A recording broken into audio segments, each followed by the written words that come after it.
Boa noite a todos. Boa noite. Para começar a nossa reunião, nós vamos ter uma mensagem: viverás para sempre. Meditando na morte, honra servindo a estância carnal em que te hospedas por algum tempo. Nela descobrirás com frequência o que fazem ironia em torno da fé, os que se referem à virtude como sendo uma farsa, e os que falam corrida no poder, cancando os pés e o coração dos semelhantes, e que zombam da lealdade e dos que improvisam redutos de fantasioso prazer, esmagando-os com o pranto das viúvas e dos órfãos. Não te padronizes pelo figurino moral que apresentam porquanto, qual acontece contigo, ainda que não queiram, permanecem de viagem na terra, e cada um prestará conta de si próprio no momento oportuno. Se a mente conseguisse ouvir-nos acerca da valiosa tarefa de que se incumbirá na alimentação do povo, enquanto estiver convertida em árvore, talvez nos recusasse os vaticínios, e se a lagarta pudesse escutar-nos sobre a futura condição que a espera, dentro da qual voltará ao espaço, com asas de borboleta, provavelmente, nos interpretaríamos. Não te molestem assim as considerações pueris dos irmãos nossos que procuram transformar a vida terrena em floresta de impulsos selvagens, gastando a existência em caça e pesca de emoções inferiores. Desiste na reta consciência e faz o teu melhor. Do plano superiores, os amigos que te antecederam na parte espiritual acompanham-te os triunfos ignorados pelos homens e abençoando-te o suor da consciência nas lutas necessárias. Encorajam-te a causa do amor puro e sustentam-te as energias para que as tuas esperanças não desfaçam. Comungam-te as alegrias e as dores, ensinando-te a semear a felicidade nos outros, para que recolhas a felicidade maior. Se tropeças, estende-te os braços, e se choras, enxugam-te as lágrimas. Sobretudo, esperas confiantes, quando termine a tarefa, para te abraçarem, afetuosos com a alegria de quem recebe um companheiro querido da volta ao lar.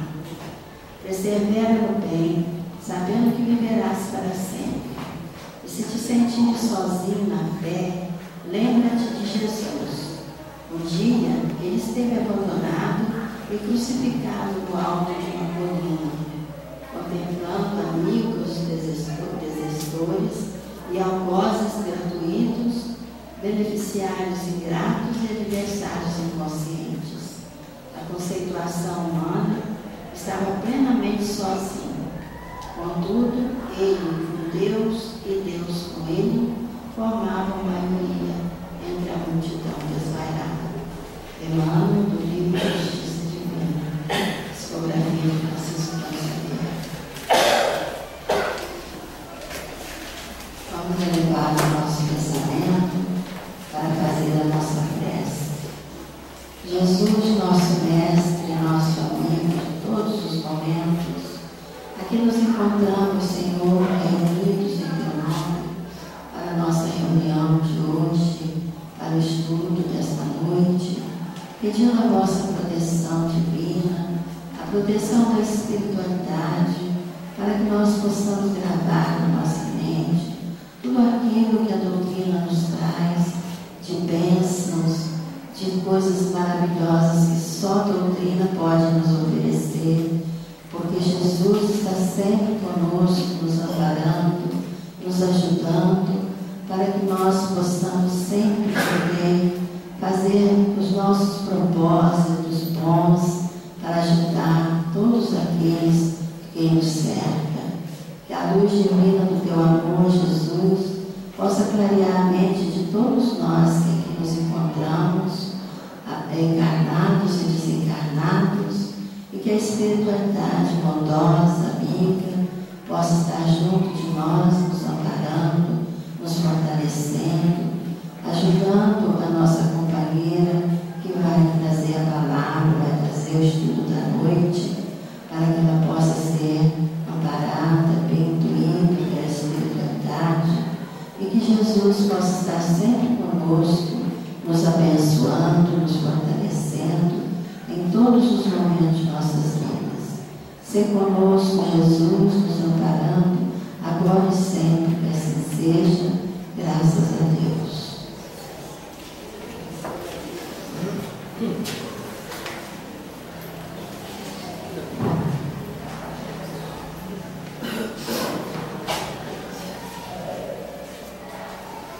Boa noite, meus irmãos. Boa noite. Que o Mestre amado Jesus esteja junto a nós em todos os momentos de nossas vidas, e em especial neste momento em que nos reunimos para elevar os nossos pensamentos, para que as nossas vibrações de amor sejam maiores, sejam dedicadas uns aos outros, aqueles que aqui estão, quer encarnados ou desencarnados, e aqueles que aqui não puderam vir.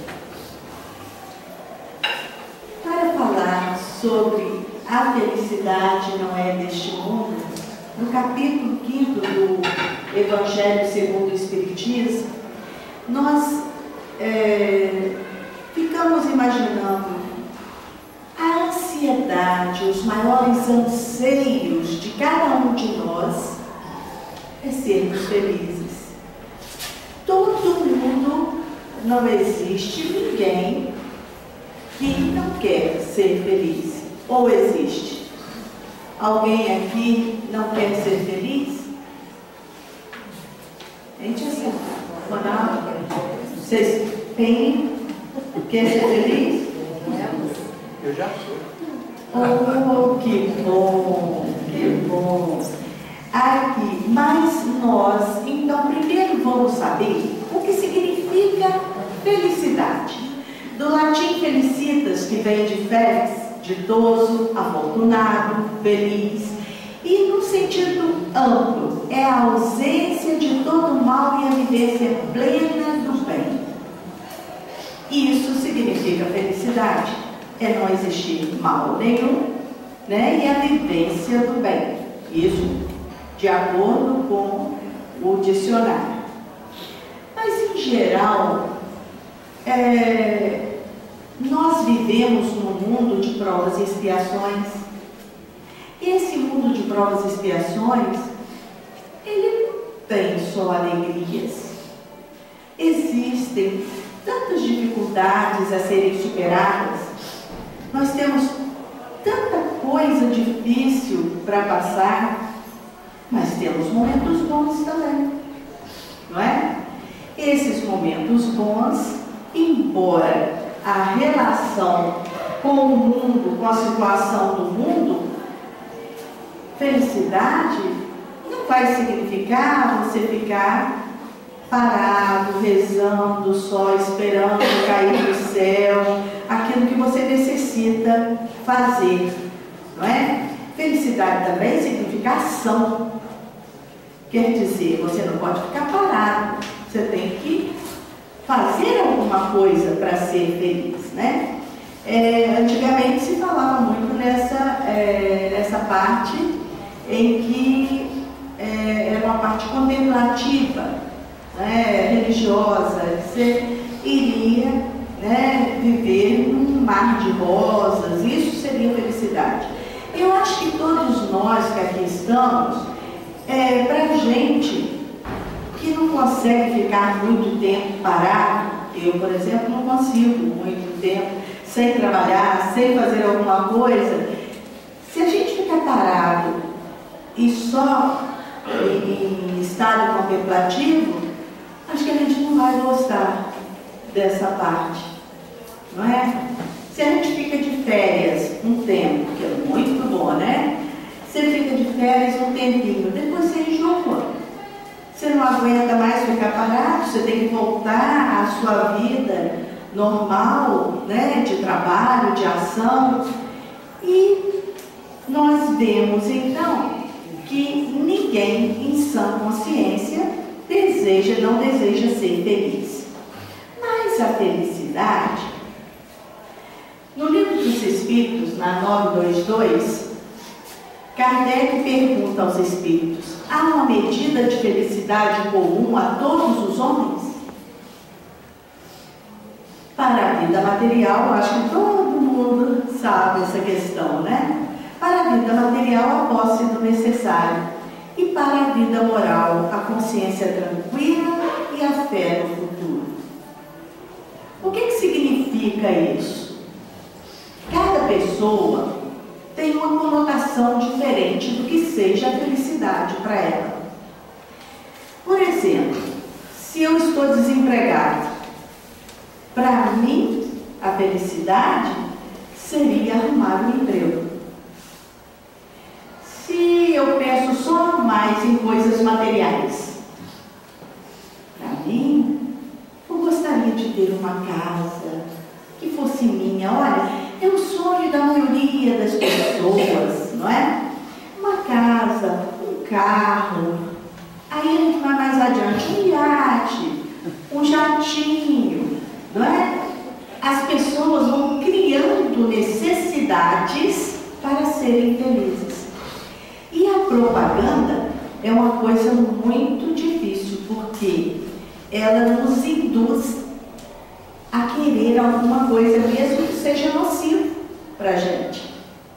Quantas pessoas ficam no estado precário, né, financeiramente falando, ou de estado de ânimo, de tudo mais, quando não conseguem alguma coisa que querem, ou quando extrapolam aquilo que deveria haver um equilíbrio, não é? Muitas vezes nós desejamos tanto uma coisa que a gente não mede sacrifícios para conseguir. Tudo bem se isso é bom para muita gente, mas na maioria das vezes não. É para satisfação do nosso prazer pessoal. Então, nós devemos ter muito cuidado na hora de querermos sempre mais e mais, porque eu lembro com Diógenes, um sábio da antiguidade, em que ele dizia, ele vivia numa barriga, né, como se fosse uma barriga assim, de água, e não tinha nada, só tinha uma caneca. Naquela caneca ele pegava água, ele se alimentava, então ele não tinha roupa, uma roupa para o corpo. Então ele falava, não tem necessidade de nada, para quê? Isso é supérfluo. Aí um dia um rei foi procurar saber dele por que ele se considerava tão feliz. Ele não tinha nada. E ficou à sua frente e falou para ele: olha, Diógenes, por que você se considera feliz? Porque eu tenho tudo que necessito. Aí ele viu um garotinho bebendo água com o côncavo das mãos. Ele falou: olha, não preciso nem da caneca, nem isso eu preciso mais. E aí, o rei falou para ele: olha, vê o que você quiser, que eu te dou. E ele disse: então, por favor, saia da minha frente, que o senhor está tapando o sol que está me aquecendo. Então, às vezes, o que nos faz felizes é muito pouca coisa. Só que nós inventamos, criamos necessidades tais que nos levam, às vezes, a fracassar numa tarefa aqui na Terra. Vamos pensar que para as coisas materiais nós ligamos muito. Se nós somos ligados mais às coisas materiais, nós vamos vamos ter dificuldade de nos desprendermos dessas coisas que nós consideramos essenciais à nossa felicidade e vamos atrapalhar a nossa vida toda. Se nós acreditamos na vida futura, eu vou fazer com que eu possa viver da melhor maneira possível com aquilo que eu consumo, com aquilo que eu tenho, que não significa, gente, que ninguém pode ter nada, não. Que você não pode ter coisas materiais, que você só não pode dar maior importância a isso do que as coisas espirituais, que são as verdadeiras, os sentimentos, as coisas boas, o que você leva na sua mala quando você parte. Né? Você leva os vícios, mas você leva as virtudes, né? Você leva aquilo de bom que você fez, mas o de ruim também. Mas as coisas materiais, como dizia o Zé Manuel Barbosa, nunca ele viu um caminhão de mudança acompanhando o enterro de ninguém. Quer dizer, não adianta que a gente não vai levar nada. E para nossa felicidade, nós desejamos algumas coisas. Tem pessoas que acham que a juventude é essencial. Se eu tivesse 15 anos, 20 anos, novamente, como que eu seria? Eu seria muito mais feliz, né? Não teria tantas dores 200 que existem, né? Mas se eu queria ser uma pessoa famosa, eu queria ter poder, né? Ser alguém de fama, com sucesso. Vocês acham que essas pessoas têm felicidade? São felizes? Nós vemos a maioria tendo problemas com drogas, existem pessoas também que conseguem superar tudo isso e não irem para o caminho do mal.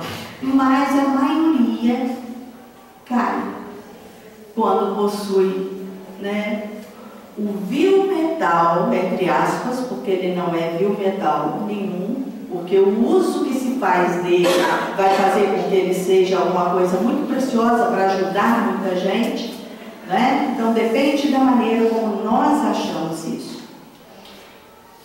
E o futuro? Nós acreditamos no futuro, não é? Nós espíritas, nós temos fé no futuro. Por quê? Porque nós acreditamos que ninguém morre, que nós estamos aqui, deixamos a carne e continuamos a viver.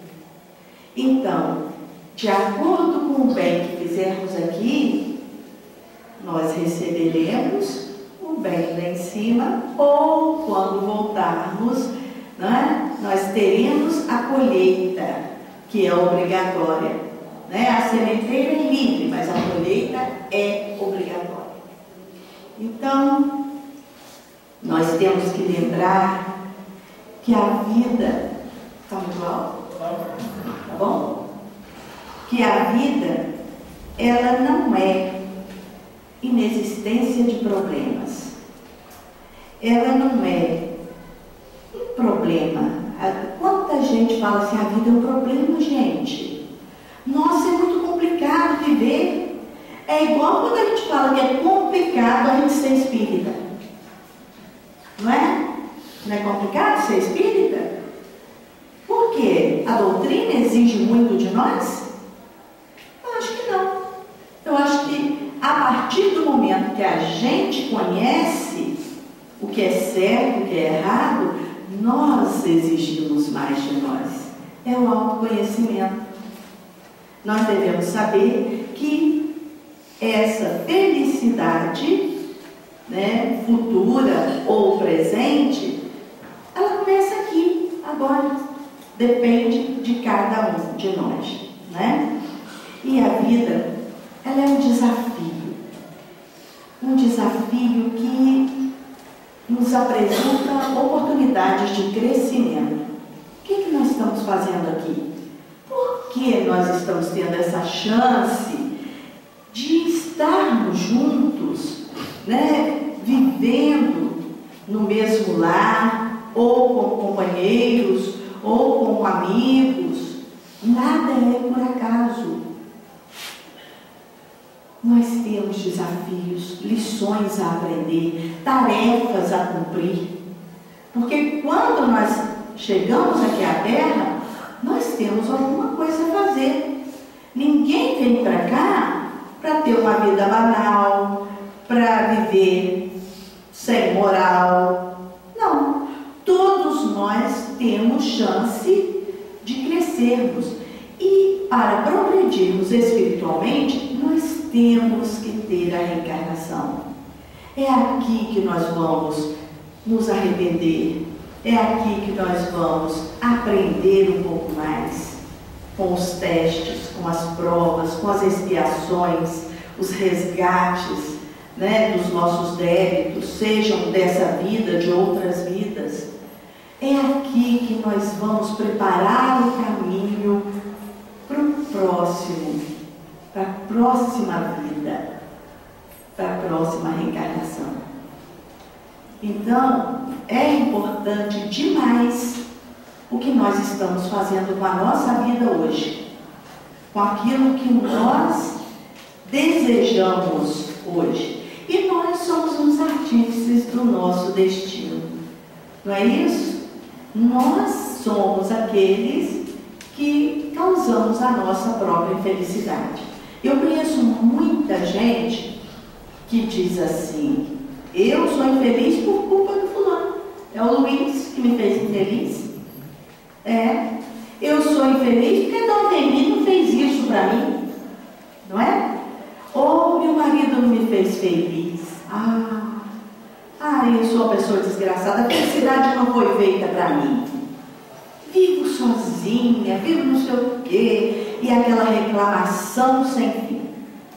Só que nós devemos observar que cada um de nós necessita de alguma coisa, de passar por algo. Se é o problema da solidão, tudo bem, vamos conviver com isso, vamos aprender, vamos tirar vantagem disso. Né? Todo mundo acha maravilhoso o que as pessoas, os grandes vultos fazem pela humanidade. Realmente, mas vocês sabem o que eles passam para poder, ou passaram, para poder dar o exemplo para a gente? Será que a gente aguentaria o que eles aguentaram? Nós vemos, né, que nós aprendemos sim, mas nós vamos ficar muito mais felizes quando nós superarmos as dificuldades, os problemas, que são as montanhas que Jesus nos falou, né, que a fé transporta montanhas. Esses problemas que nós iremos superar, se nós conseguirmos um pouquinho, né, superar um pouquinho dos problemas, assim a gente vai se sentir mais forte, mais feliz. Francisco de Assis é um dos exemplos.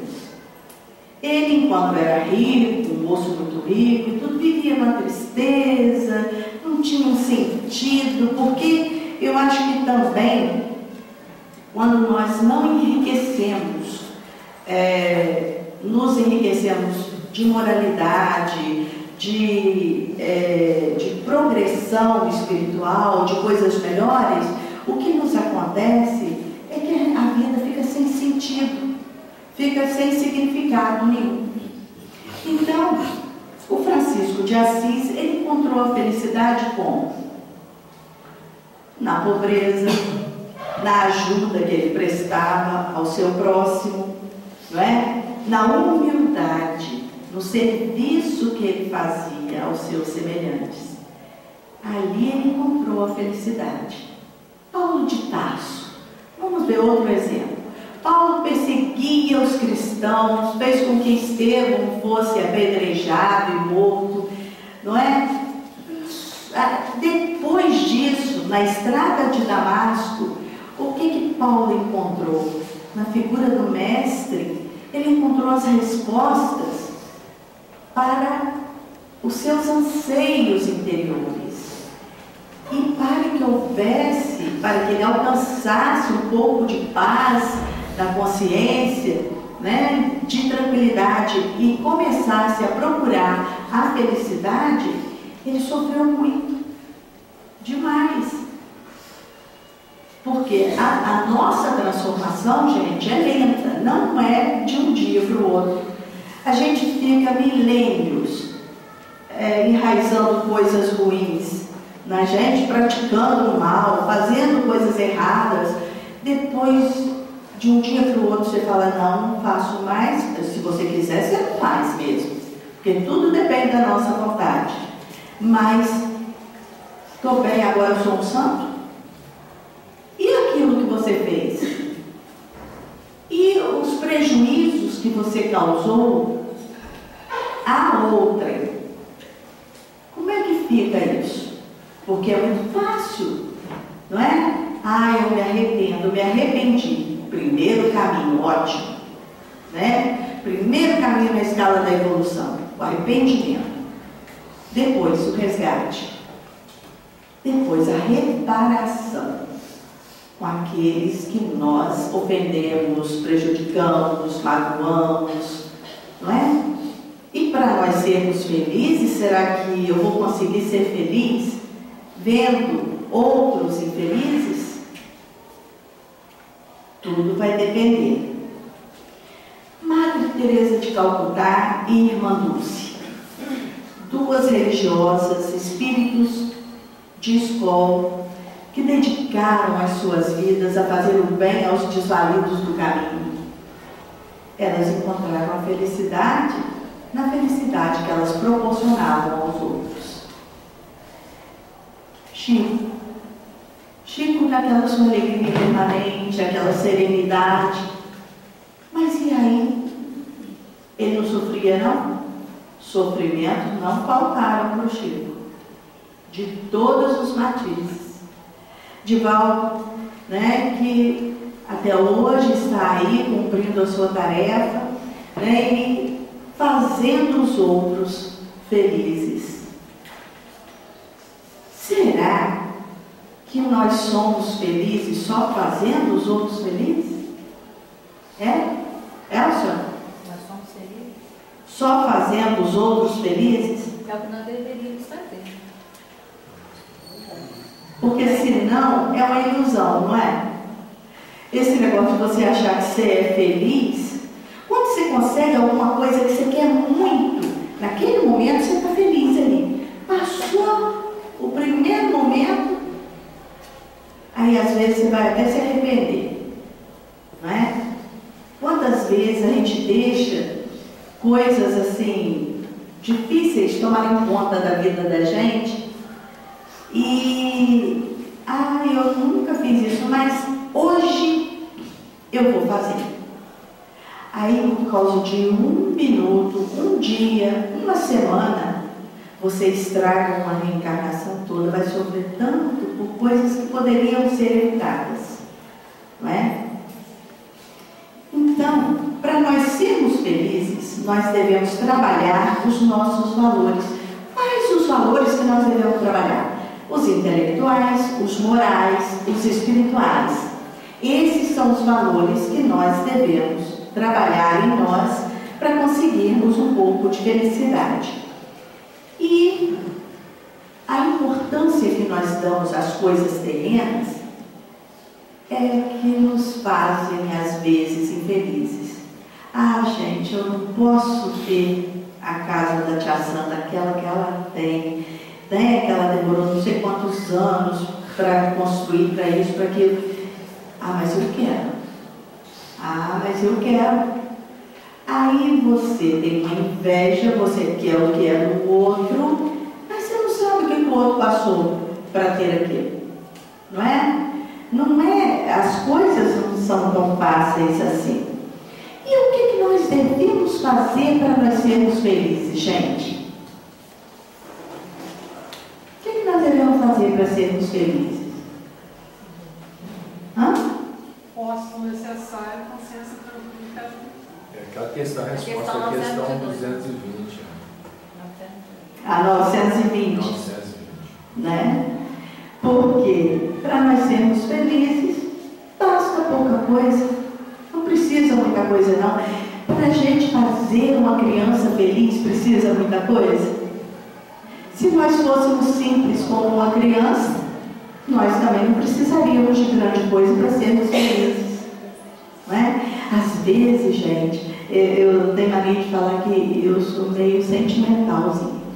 Aí, o que eu acho, às vezes eu reúno o pessoal lá em casa, e quando eu olho assim, vejo todo mundo junto, batendo papo e tudo, para mim é a maior felicidade. Então, o que é isso? Felicidade depende de você ter coisas, depende de coisas de fora? Não. Depende do estado de espírito de cada um. Não é? E aí, ó, pode o homem gozar de completa felicidade na terra? Não. Visto que a vida lhe foi dada como prova ou expiação, mas depende dele amenizar seus males e ser tão feliz quanto se pode ser sobre a terra. Bem, então eu vou contar para vocês a história de uma pessoa que poderia ser de qualquer um de nós e que às vezes a gente não sabe, o que as pessoas passam, né? E você às vezes está dando uma reunião no centro, no próprio centro, não sabe o que vai no coração de cada um. Outro dia nós estávamos na nossa reunião com as mães carentes, quando, não sei se carentes são elas ou sou eu, talvez seja mais eu mesmo. Quando nós contamos essa história que eu vou relatar para vocês. E a surpresa foi muito grande. Porque nós contávamos a história de Dona Esmeralda. Esmeralda estava num ônibus no Rio de Janeiro e num desespero muito grande, chorando, desesperada, porque o que ela estava pensando, ela não queria pensar. Já aconteceu com vocês isso? De vocês pensarem uma coisa que vocês não querem pensar? E o dela era muito sério, porque ela pedia a Deus para tirar o filho dela. Ela desejava que o filho morresse.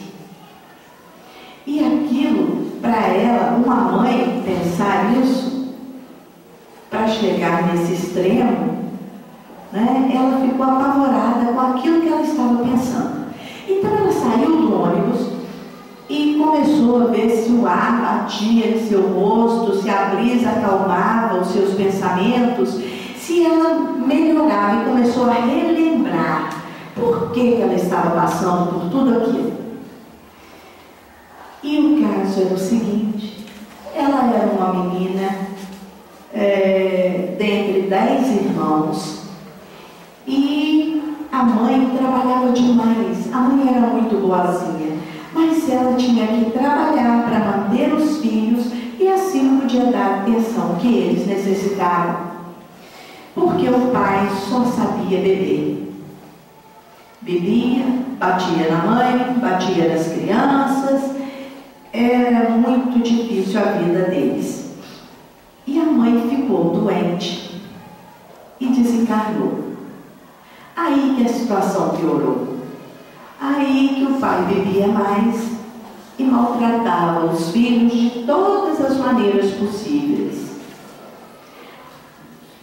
Ela então resolveu fugir de casa. Esmeralda fugiu de casa, ainda menina, e chegando, foi morar na rua. Ela não tinha onde ir. Na rua, ela encontrou uma família que deu a ela abrigo, para que ela trabalhasse na casa deles o dia todo. Eles davam um teto para ela dormir e a comida, as sobras de comida que eles tinham. Mas para ela, mas ela estava muito feliz. Para ela era uma felicidade não sofrer as agruras que sofria no lar. E ainda ter um teto e não passar fome, como ela estava na rua, sem teto e passando fome. Então para ela estava feliz. E assim foi passando o tempo. Esmeralda ficou jovem, uma mocinha muito bonitinha, e ficou apaixonada pelo rapaz que trabalhava na padaria perto da casa da patroa. Ela se apaixonou e se entregou de corpo e alma. Daí a pouco ela estava grávida. Olha o que ela pensou de bom. Interessante, né? Ela pensou de bom. Olha que coisa boa, agora eu vou ser feliz, eu vou formar meu lar, já que o fulano gosta muito de mim, eu dele, nós vamos ser felizes. Ela contou para ele, e no outro dia ele já não trabalhava mais na padaria. Sumiu e deixou-a a ver navios. Só que ela chamou a patroa, contou para ela a situação, e mais uma vez ela se sentiu feliz. A patroa disse para ela: olha, eu não quero que você fique aqui direto, mas para dormir você vai arrumar um cantinho, uma casinha, e vai com o seu filho para dormir. Agora, durante o dia você pode, enquanto ele é pequeno, você pode trazê-lo para cá. Só que não podia brincar com os filhos dela e só podia também comer o que restava. Mas ela se sentiu muito bem. Graças a Deus ela não ia ficar na rua. O tempo foi passando e o menino cresceu, ela morava numa casinha, e o rapazinho cresceu e começou a ter más companhias, porque ele ia para o colégio uma parte, a outra parte ficava na rua. E ela chamava, e avisava, e aconselhava: meu filho, por favor, não ande em más companhias, vá trabalhar, ou vá fazer isso, fazer aquilo. E ela sempre trabalhando o dia inteiro para mantê-lo. E ele começou então nos vícios. Ficou com drogas pesadas, mas conseguiu até sair disso e ficou na bebida alcoólica.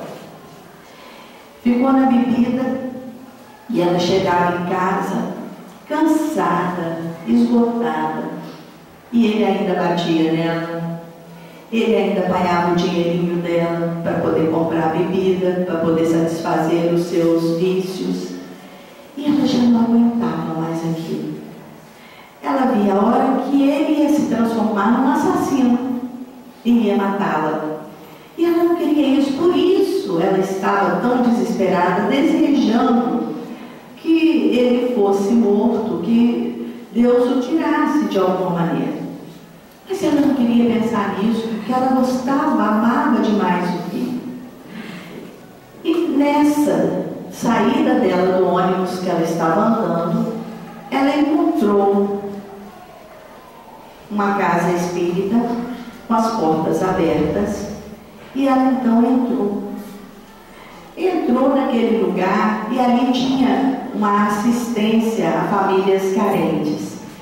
E eles reuniam as pessoas em derredor da mesa e conversavam. Cada um falava aquilo que, como se fosse um testemunho, né? Cada um falava da sua vida, explicava como é que era. E quando chegava a vez dela falar, ela não falava nada. Mas, Dona Esmeralda, não, eu não tenho nada a dizer. E o tempo foi passando. Toda semana ela ia a essa reunião, escutava os outros colegas, e ela nunca tinha nada a dizer. Um dia ela resolveu, porque ali ela aprendeu que tinha que haver tolerância, perdão, amor, não é? E ela aprendeu isso, e ela pensou: hoje eu vou comprar comprar um pedacinho de carne, vou fazer aquele arrozinho, um feijãozinho, tudo assim, coisa muito simples. Mas vou fazer um jantar para o meu filho especial. Quem sabe ele chegando em casa e sentindo o cheirinho da comida, saboroso, assim, ele vai melhorar, né? Vai comer pelo menos, tal. Ele chegou, sentiu o cheirinho da comida, viu um pratinho singelo sobre a mesa arrumada, e ela ia colocar a comida para ele e falou: meu filho, venha jantar. Ele pegou o prato e sentou nela. Ele disse: olha, você quer me envenenar, sua velha, sua bruxa, você quer acabar comigo. E assim o tempo foi passando, ela limpou aquilo tudo, e toda semana ela resolveu que ela ia fazer. E fazia toda semana. E ele nem estava aí, saía, quebrava o prato. Um dia ele não fez isso. Ele foi para o seu quarto, não falou nada. Ela falou: pelo menos isso, porque ela não aguentava mais comprar prato. E o tempo foi passando, já tinha quase um ano. Será que nós teríamos paciência? Um ano lutando, fazendo as mesmas coisas, amando, tendo paciência, tolerância, compreensão, e o outro nada. Até que um dia ele chegou e disse: mãe, sentou à mesa e falou: mãe, eu estou envergonhado. Eu gostaria de mudar. Eu queria, mãe, que a senhora me ajudasse. Será que eu consigo arrumar um emprego? Eu queria parar de beber. E ela ficou numa felicidade. Tem maior felicidade para uma mãe quando um filho acerta o passo, né? E ela ficou muito feliz, muito feliz. Nesse dia, ela foi à reunião. E pela primeira vez, durante aquele ano todo que ela frequentava, que ninguém tinha ouvido ela falar nada, ela disse: hoje eu quero falar. E contou a história. E contou tudo que ela sentia. E falou que ela sempre trabalhou em casa de pessoas ricas, que tinham juventude, que era gente bonita. Porque os outros dizem: olha, beleza, você consegue, que isso, se você tiver dinheiro, você consegue ser bonito. Você tem um banho de loja, você faz uma lipo, uma plástica, qualquer coisa, você vai em frente. Ah, mas o pessoal que ela trabalhava era gente bonita, né? Eram pessoas que tinham poder, que tinham dinheiro e que não eram felizes. Ela nunca viu compreensão entre eles. Cada um queria comer o outro, queria o dinheiro do outro, queria a parte do outro, cada um queria brigar por alguma coisa que nem eles tinham construído. Então, ela disse: olha, eu nunca vi, nem na juventude, nem na beleza, nem no poder, nem na riqueza, a felicidade.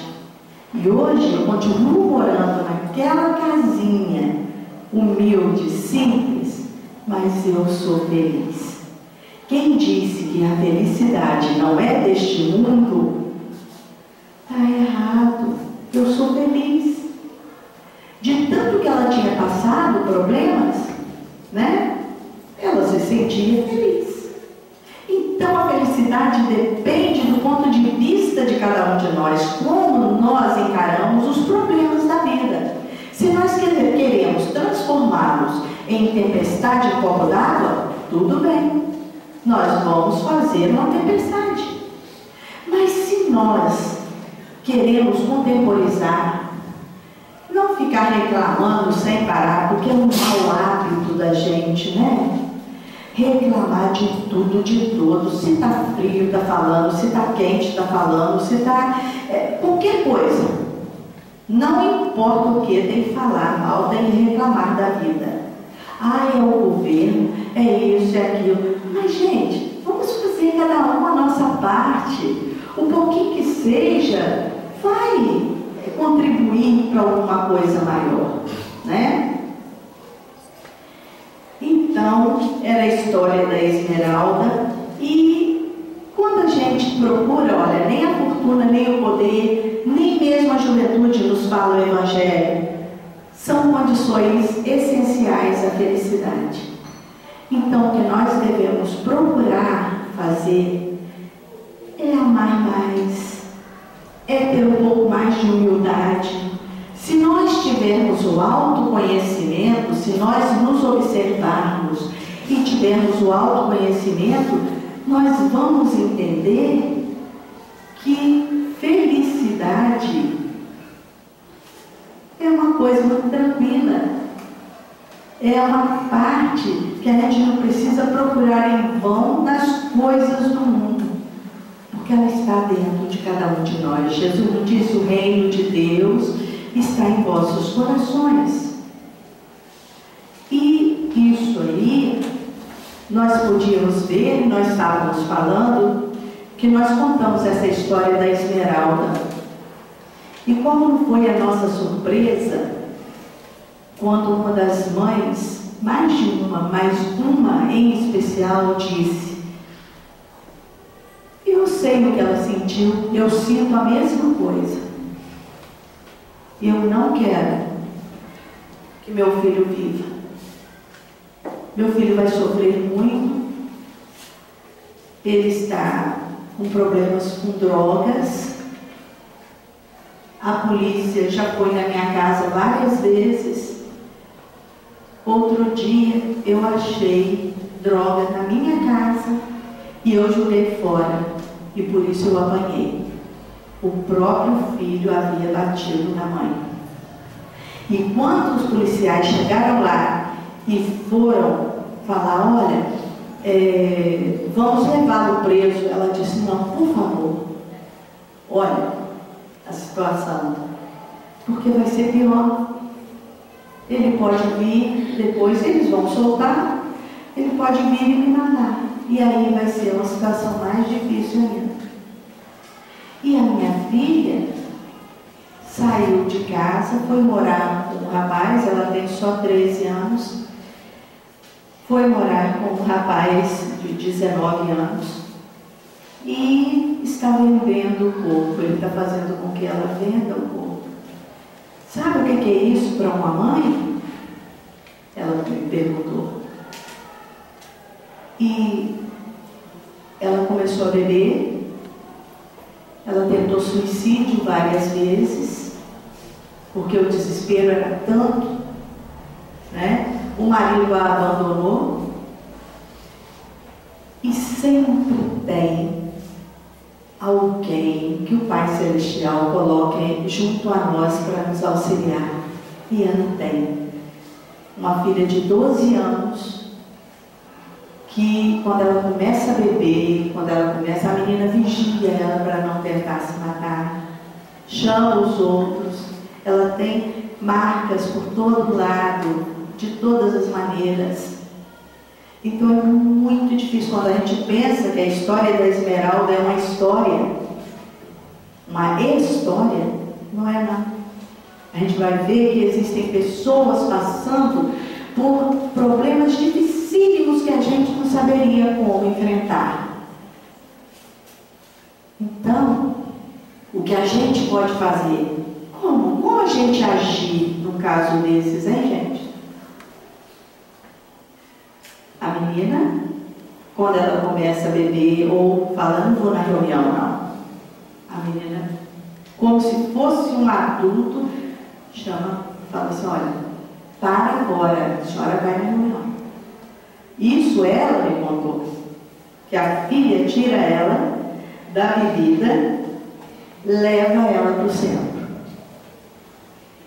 Vocês imaginam o espírito? Olha a tarefa desse espírito né, que está junto a ela, ajudando, fortalecendo, tentando. E a gente, de alguma maneira, às vezes a gente pensa assim, o trabalho é tão pequenininho, né? E é pequeno, é muito pequeno. Mas tudo aquilo que nós fizermos, se uma pessoa, se uma dessas 30 e poucas mães conseguir não se suicidar, não fazer um aborto, não fazer nada de errado, ilícito por aí, não entrar para as drogas, sejam lícitas ou não, já é alguma coisa.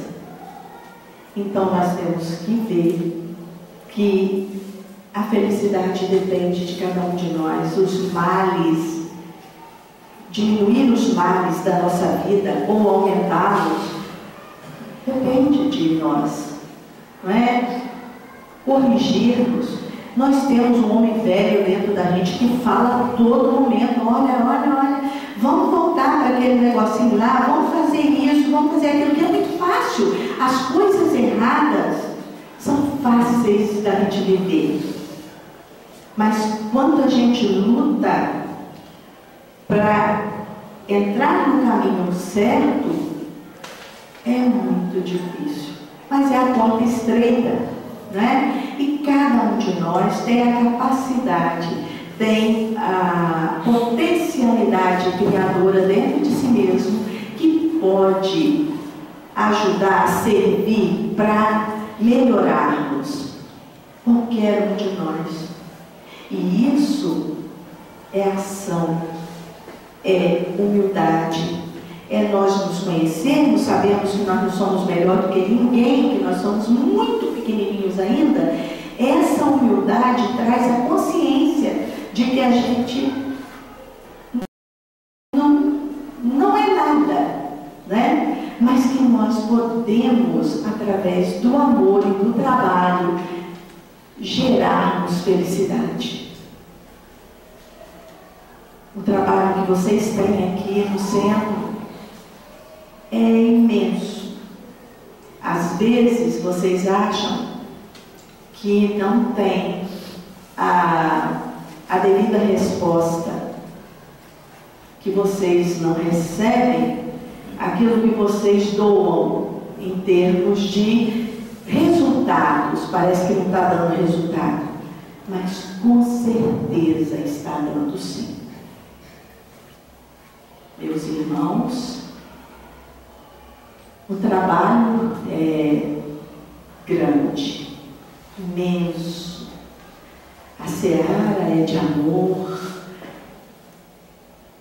é muito, muito intensa. E cada um de vocês podem fazer alguma coisa em benefício do seu semelhante. Se fecharmos os olhos àqueles que estão sofrendo, como o amor de Deus estará em nós.